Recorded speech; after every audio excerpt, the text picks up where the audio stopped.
It was 2 a.m. when the message came through. My phone lit up, and for a second, I thought it was just another late-night email from work. But it wasn't. It was from my wife. I stared at the screen, squinting as I read her words for the first time. They weren't an apology, a confession, or even an explanation. No, they were something far worse, a declaration. I don't think I love you anymore. I think you should leave. She had sent it from the couch. I could hear her breathing lightly in the next room, a faint hum of the TV still playing. Though the volume was down so low, I could barely make out the words. I had no idea why she was still awake or why she couldn't just say it to my face. But then again, maybe I did. I wasn't even angry when I read it. Not yet, anyway. There was a moment of disbelief, followed by that hollow sensation you get when you're hit with something you've been trying to deny for months. No, years. I had been feeling it. The distance, the coldness, the way everything had just stopped feeling like it mattered anymore. It wasn't that we fought constantly. It wasn't like she was out of the house all the time. It was subtler than that. We had simply stopped caring. Or maybe she had. But this was different. I walked into the living room, my footsteps careful, measured. I wasn't going to wake her. But as I saw her lying there on the couch, a half-empty bottle of wine beside her, I realized something strange. I didn't even know what she looked like when she was awake anymore. Her face had changed. Not physically, but in a way that was so much harder to pin down. She looked tired. I sat down next to her, my heart beating faster with every second that passed. "You sent me something," I said quietly, almost a whisper. She didn't move. "Something about loving me?" Her eyes fluttered open, and for a split second, I thought I saw her hesitate. Then, without looking at me, she sighed and turned her head to the side. "Jason, please. I'm tired. We've been having the same conversation for months. We both know this isn't working." Her words were flat, as though she was reading from a script she had already memorized. "You deserve someone who's not me," she continued, barely moving her lips as she spoke. "I'm just not happy anymore. And if I'm not happy, I can't keep pretending. I can't keep living like this." I wasn't prepared for it. Not like this. I had always imagined our conversation would be an argument, a shouting match, maybe tears on both sides, accusations flying. But there was no anger, no rage. Just indifference. That's what made it hurt the most. For the longest time, I just sat there beside her, the sound of her breathing filling the room. But I could tell she wasn't asleep. She was waiting for me to say something. But what was I supposed to say? "I know this isn't what you want to hear," she said, finally sitting up. She still didn't look at me, her eyes glued to the floor. "But I can't keep doing this, Jason. I'm done. I need space. I need more than you can give me." I felt my stomach twist, but there was no more anger left in me. I had no fight left to give. I had spent the last few months begging for things to change, hoping that something would wake us up from this nightmare. But now, I realized that I had been the one in denial. "I can't fix it, can I?" I whispered. She didn't answer. And that's when I realized I wasn't just losing her.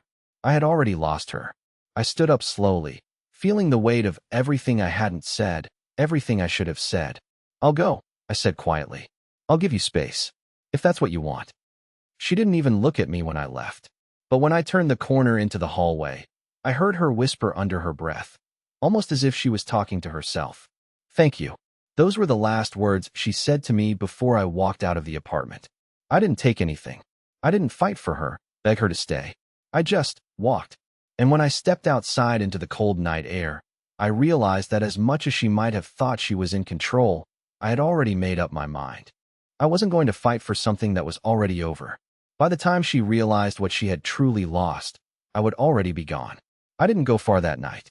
I drove aimlessly for hours, just listening to the hum of my car, the cold air blasting through the vents. It was the first time in weeks, maybe months, that I wasn't distracted by her voice, by the constant hum of arguments and silence that had taken over our lives.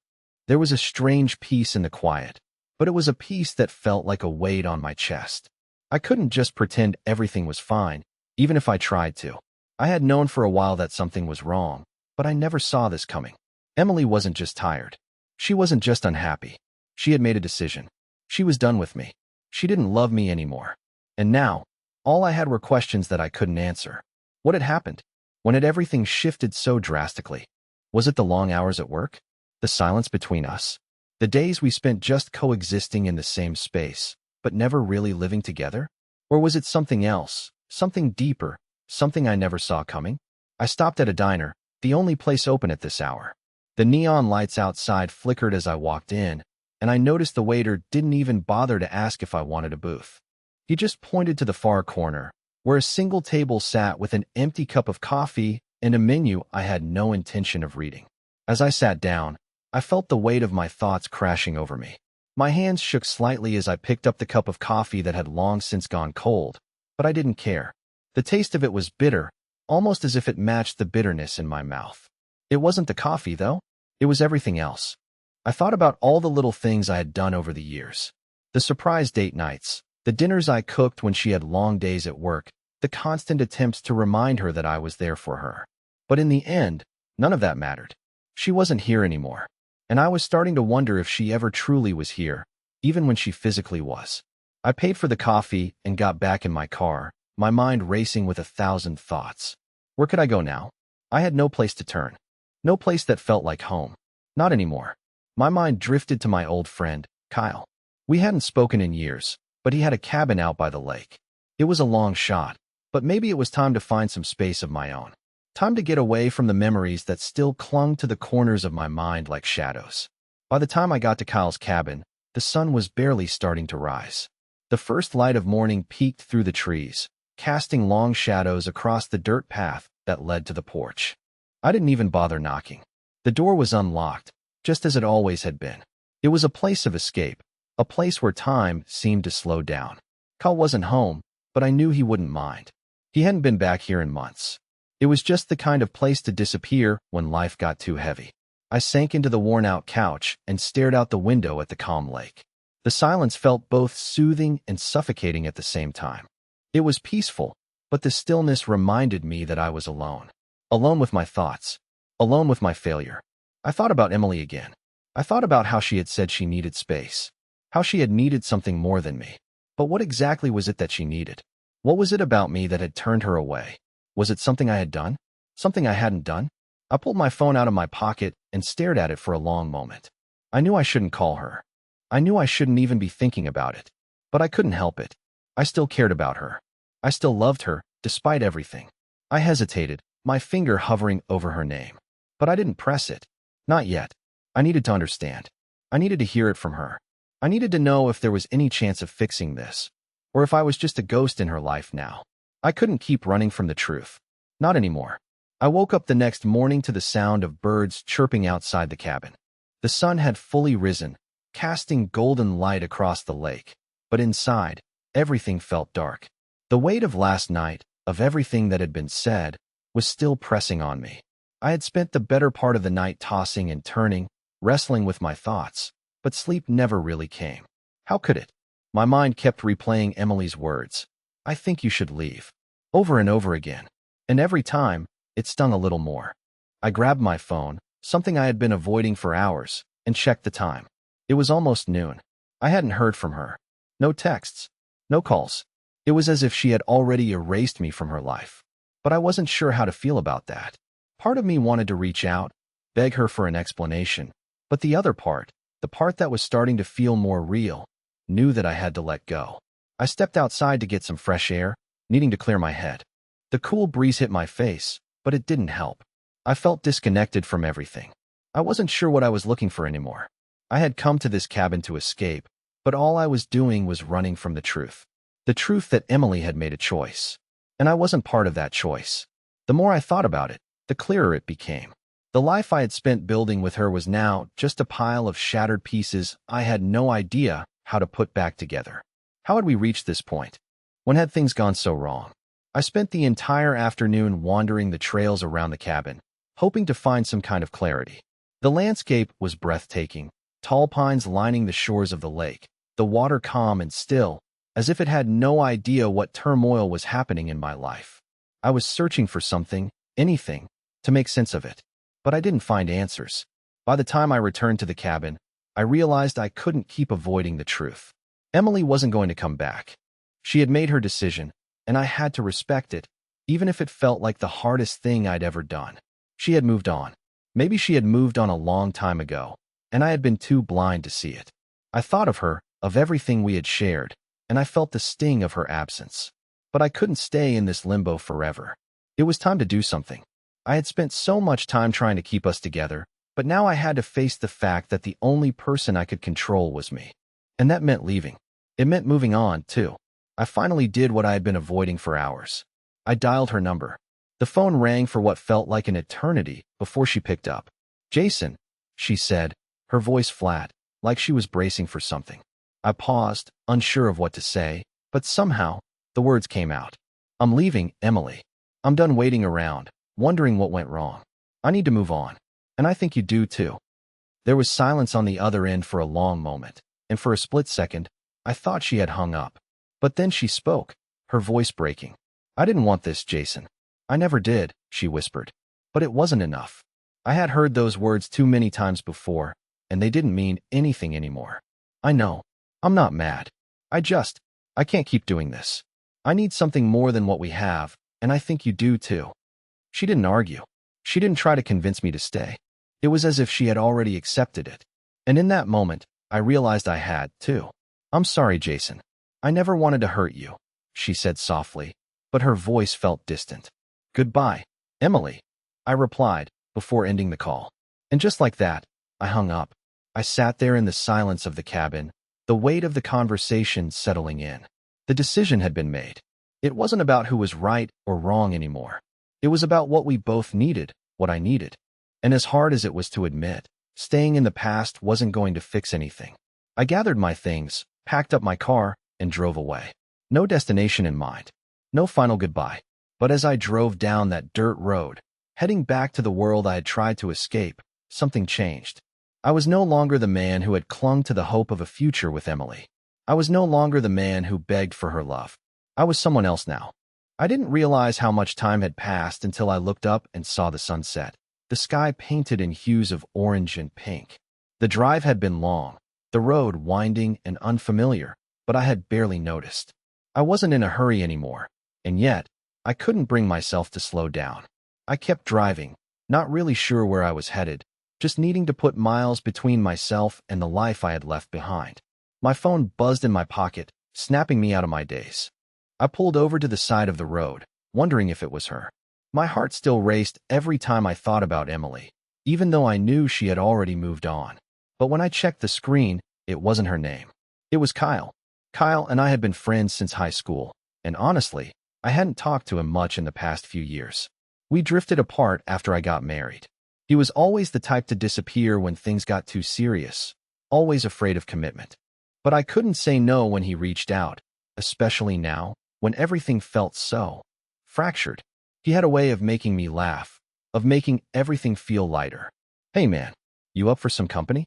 I've been thinking about our old trip to the mountains. Remember that weekend we got into so much trouble? Figured we could use a throwback," the text read. For a second, I smiled. The thought of Kyle's easygoing nature and the memories we shared lifted something heavy inside me. I wasn't ready to face Emily again. Not yet. But maybe a weekend away would be exactly what I needed.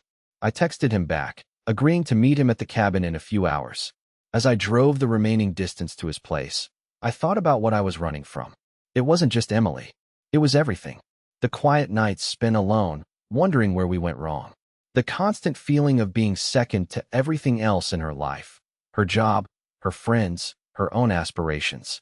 I had tried to make her my world, but she never seemed to return the favor. I pulled up to the familiar house on the outskirts of town, where Kyle had always lived, out in the middle of nowhere, a place that felt both like a sanctuary and a trap.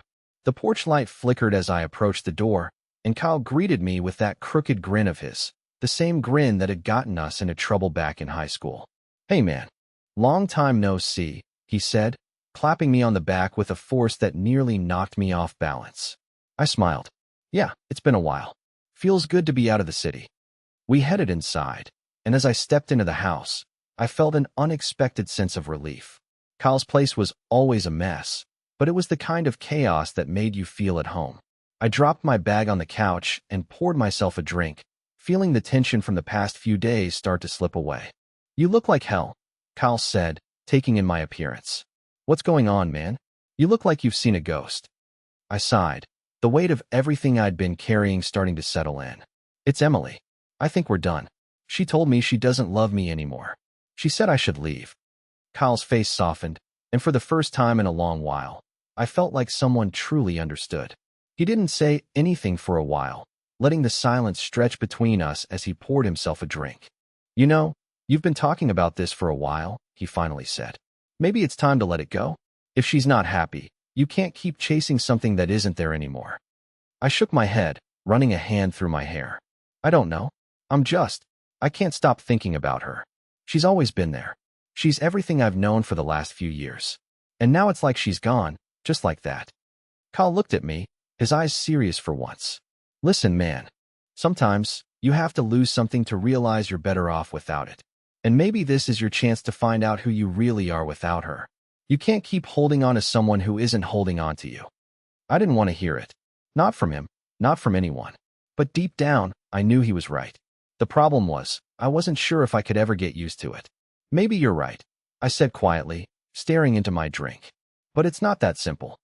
Kyle shrugged, grabbing a chair and sitting down. Life never is. But you don't have to figure it all out tonight. One step at a time, right? I nodded, grateful for the distraction, but still not entirely sure how to move forward. I had spent years building a life with Emily, and now it felt like everything I had worked for was slipping through my fingers. I had tried so hard to hold it together, but now, with her gone, I was left with nothing but memories and questions.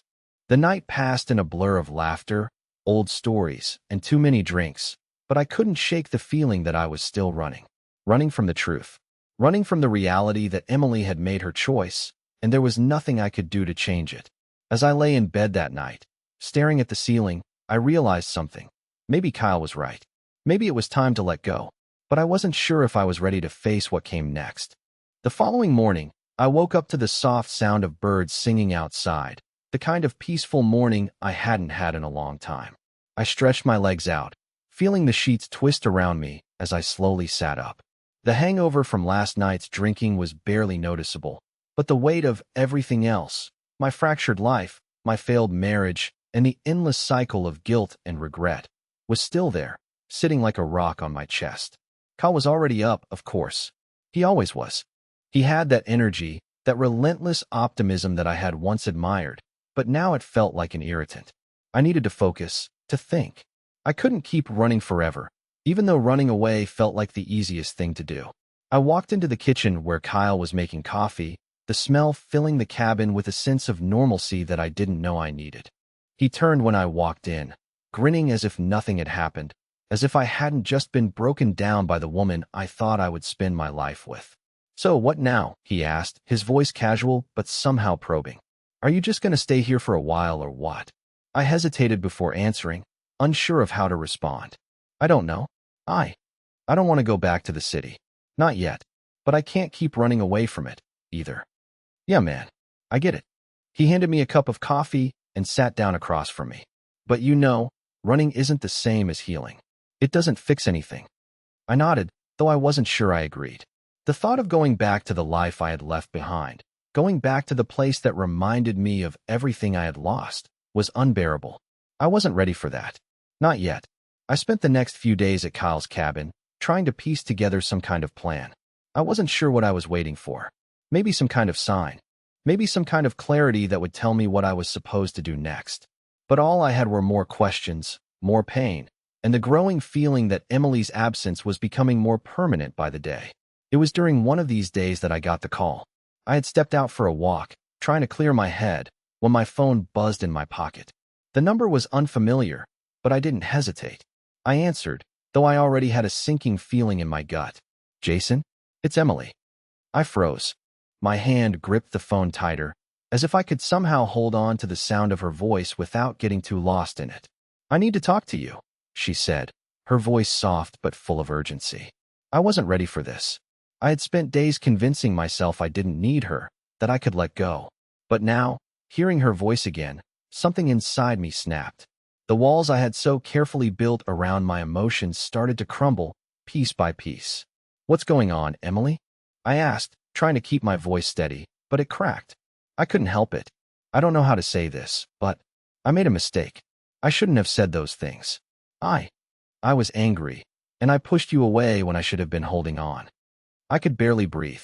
Her words were like a shot of adrenaline, surging through me. For the first time in what felt like forever, I could hear the uncertainty in her voice, the vulnerability that I hadn't heard in so long. Emily, you can't just. I began, but she interrupted me, her voice trembling now. I'm not asking you to forgive me right away. I know I don't deserve that. But I need you to understand that this isn't what I wanted. I was overwhelmed, and I took it out on you. I was silent, staring out at the trees surrounding Kyle's cabin. The wind rustled the leaves, but the only sound in my head was her voice and the endless loop of the things she had said to me just days ago. I don't know if we can fix this, she continued, her voice softer now. But I can't live with the idea that I might have ruined everything, without even giving us a chance to try. There was a long pause. I could hear her breathing, and for a moment, I felt like I was standing on the edge of something I wasn't sure I was ready to face. I don't know if I can come back, Jason, she finally said. But I want to try. I just need you to give me a chance. Please. I stood there, my mind racing. My heart was beating so fast that it almost hurt. Could I really give her another chance? Could I let go of everything that had happened? Everything she had said to me? I don't know, Emily, I said, my voice barely above a whisper. I'm not sure I can just pick up where we left off. Things have changed. There was a heavy silence on the other end. I could hear her trying to hold back tears. I know, she said softly. I know it won't be easy. But I'm asking you to try. Because I'm not ready to let go. Not yet. I didn't know what to say. But as I stood there, holding the phone, I realized something. No matter how much pain she had caused me, no matter how much distance there was between us now, there was still a part of me that couldn't let go either. The question was, could we both find a way back to each other? Or was it too late? I sat down on the porch of Kyle's cabin, my mind spinning with everything Emily had just said. The wind had picked up, swirling around the trees, carrying the weight of 1,000 unspoken thoughts. She was asking for another chance. She wanted me to forgive her. But the truth was, I didn't know if I could.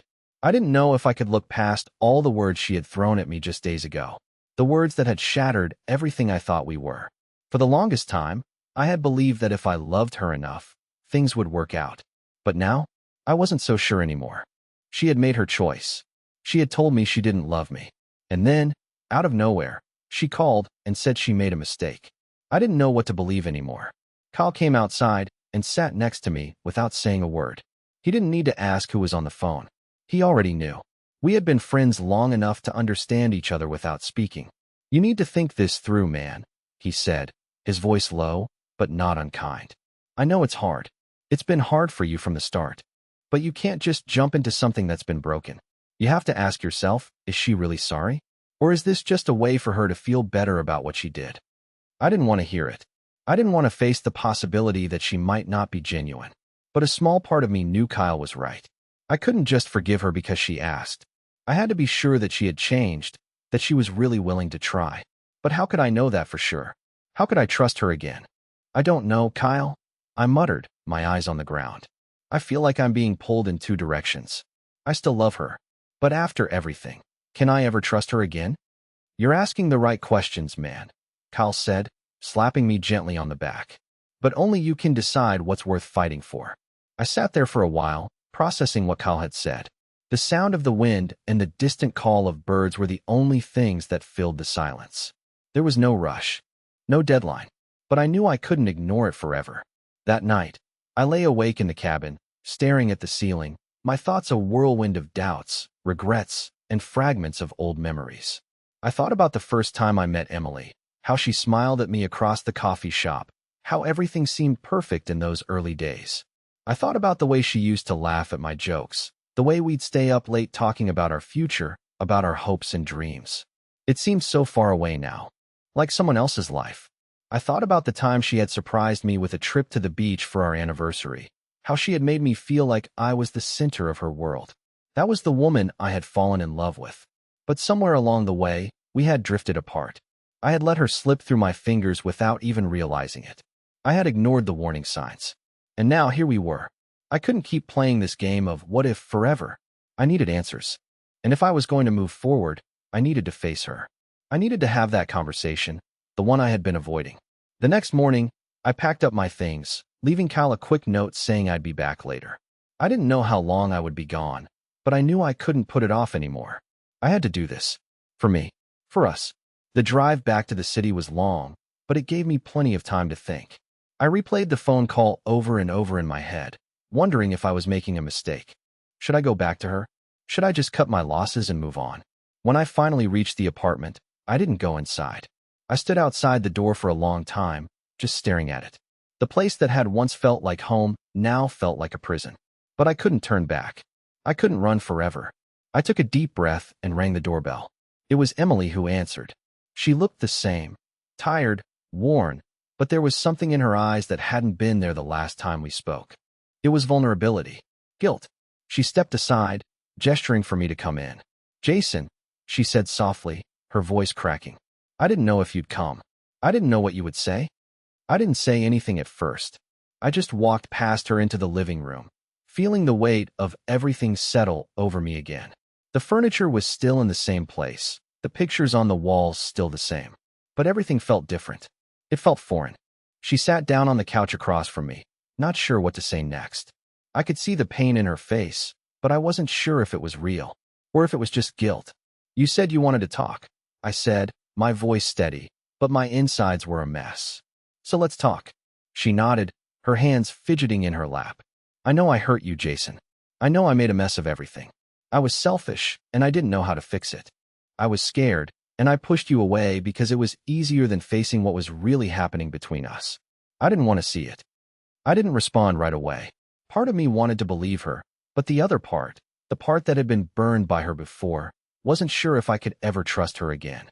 "I'm sorry," she continued, her voice breaking. "I love you. I've always loved you. And I know I don't deserve you. But I'm asking you to give me another chance. Please." I could feel the sincerity in her words, but I also knew that I couldn't just jump back into this without thinking it through. I couldn't just forgive and forget. "You want another chance?" I asked, my voice almost cold now. "What does that even mean, Emily? What's going to be different this time?" She looked at me, tears filling her eyes. "I don't know, Jason. I don't have all the answers. But I'm willing to fight for us. I'm willing to do whatever it takes." I sat there for a moment, the silence stretching between us. My heart was telling me to believe her, but my mind was telling me to be cautious. Could I really trust her again? Could I really go back to the person I was before everything fell apart? I didn't know the answer. Not yet. But I knew one thing for sure. If we were going to try again, it wasn't going to be easy. And it wasn't going to be quick. The silence in the room was suffocating. Every word I had said to Emily felt heavier than the last. I could hear the pounding of my heart, feel the tension in the air between us like a storm about to break. She had asked for another chance. She had begged for me to come back, but did I really have it in me to believe her? Could I let go of all the hurt, all the lies, and the cold distance that had lingered between us for so long? I ran my hand through my hair, pacing back and forth in front of her, trying to make sense of everything that was swirling in my mind. "You say you love me. You say you want to try again. But, Emily, how can I trust you after everything that's happened?" Her eyes dropped to the floor. She opened her mouth as if to speak, but then closed it again, her lips trembling. I could tell she was struggling to find the words, but the truth was, there was no easy answer. I wasn't sure if I even had the capacity to believe her anymore. The woman I had married, the one who had promised to be there for better or worse, felt like a distant memory. What if all this was just talk? What if she was saying everything I wanted to hear, just to ease her own guilt? "I understand why you feel this way," she said finally, her voice barely above a whisper. "I know I've broken your trust, and I can't undo the past. I can't take back the hurt I've caused, but I'm asking you to give me the chance to prove that I can change, that I can be the woman you need. I've been selfish, but I know what I want now, Jason. And that's you." She reached out to take my hand, but I pulled away, the distance between us feeling like a physical barrier. The warmth of her touch used to comfort me, but now it felt like a reminder of everything that had gone wrong. "Prove it," I scoffed, my anger bubbling to the surface. "How? How do you prove something like that? You can't just erase what you've done with a few nice words and a couple of tears."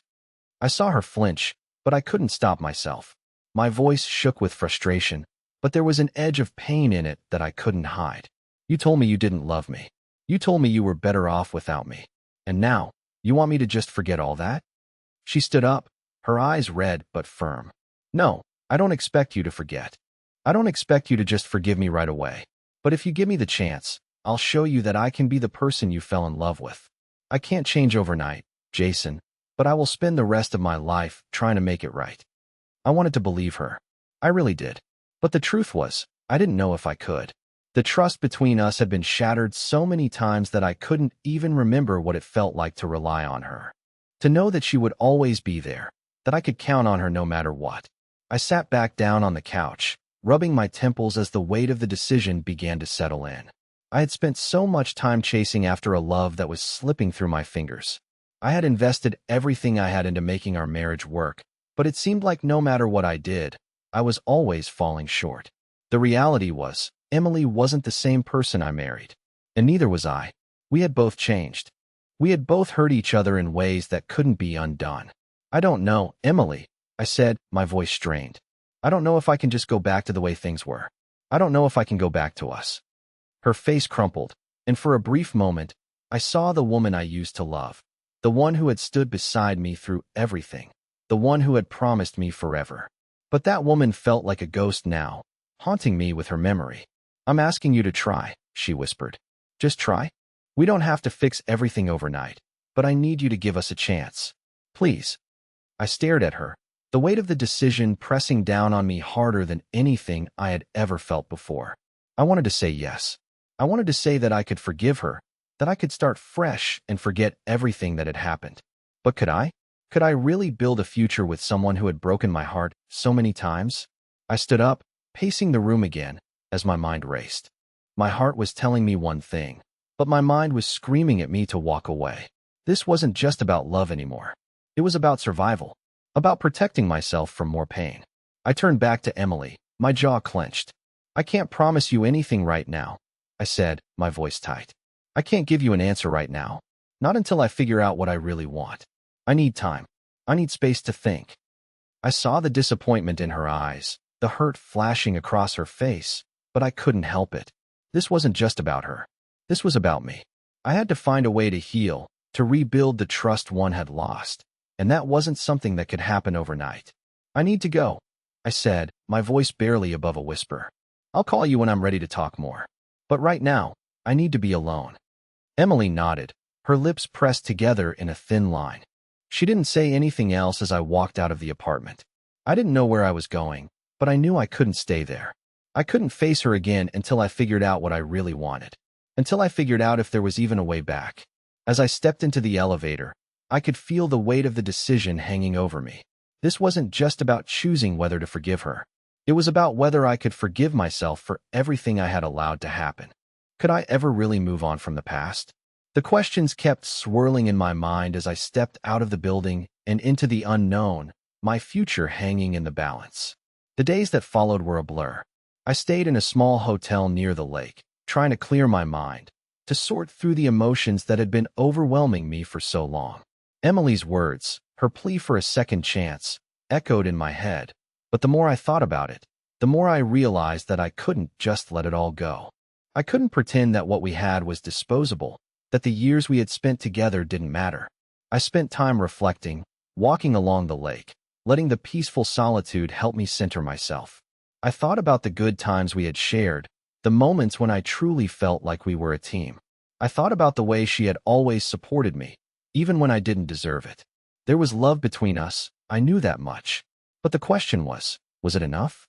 I had spent so much time focusing on the things that had gone wrong, the cracks in our marriage, that I had neglected to remember the foundation we had built. Yes, we were broken.